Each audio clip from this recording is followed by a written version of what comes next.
আল্লাহ আমার সৃষ্টিকর্তা, আল্লাহ আমার সবার কাছে প্রিয় যিনি তিনি আমার রব।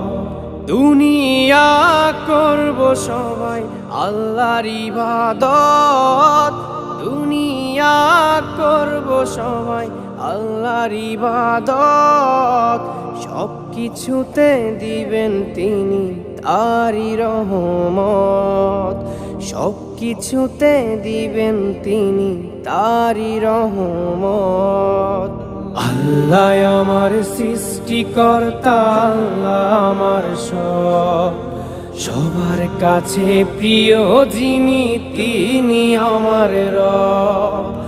আল্লাহ আমার সৃষ্টিকর্তা, আল্লাহ আমার সবার কাছে প্রিয় যিনি